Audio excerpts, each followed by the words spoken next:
కాణిపాక ఆలయ సిబ్బందికి బ్రహ్మోత్సవ కానుకను పూతలపట్టు శాసనసభ్యులు మురళీమోహన్ అందించారు. చిత్తూరు జిల్లా కాణిపాకం స్వయంభూ శ్రీ వరసిద్ధి వినాయక స్వామివారి వార్షిక బ్రహ్మోత్సవాలు విజయవంతంగా ముగిసిన సందర్భంగా కాణిపాకం ఆలయ సిబ్బందికి బ్రహ్మోత్సవ కానుకను పూతలపట్టు శాసనసభ్యులు మురళీమోహన్ అందించారు. శనివారం మధ్యాహ్నం కాణిపాకం అతిథి గృహంలో ఆలయ సిబ్బందితో ఎమ్మెల్యే మురళీమోహన్ సమావేశమై బ్రహ్మోత్సవాల సమయంలో భక్తులకు విశేష సేవలు అందించిన సిబ్బందిని అభినందించారు.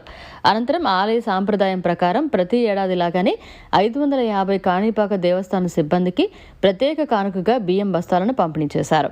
ఈ సందర్భంగా ఎమ్మెల్యే మురళీమోహన్ మీడియాతో మాట్లాడారు. కొన్ని సంవత్సరాలుగా ఈ సాంప్రదాయం కొనసాగుతోంది. ఈ సాంప్రదాయంలో కష్టపడిన ప్రతి వారికి బ్రహ్మోత్సవాలు 21 రోజుల పాటు శుచి శుభ్రత మొదలుకొని ఆలయ పరిపాలన చేస్తున్నటువంటి అధికారుల వరకు అందరికీ బ్రహ్మోత్సవాలు దిగ్విజయంగా పూర్తి చేసినందుకు బియ్యం ఇచ్చి వారిని ప్రోత్సహించడం, ఆదుకోవడం అనే సంప్రదాయాన్ని కొనసాగిస్తున్నారు. ఇచ్చినటువంటి బియ్యాన్ని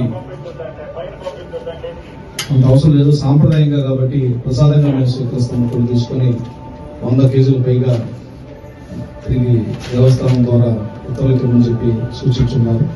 సుమారుగా 1500 కేజీలు ఈరోజు 15,000 కేజీల బియ్యాన్ని మనం ఈరోజు మీ అందరికీ ఇవ్వడం జరుగుతుంది.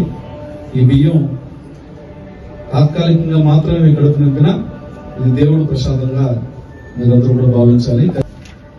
ఒకవేళ దేవస్థానం నుంచి కాకపోయినా దాతల నుంచి అయినా కూడా ఈ సాంప్రదాయంగా మనం మార్చుకున్నాం కాబట్టి మీకు పెంచే విషయం ముఖ్యంగా మీకు పెరగాలి.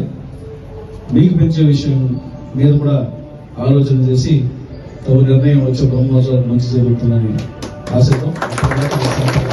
మరిన్ని అప్డేట్స్ కోసం మన HN9 టీవీ ఛానల్ ని సబ్స్క్రైబ్ చేసుకోండి.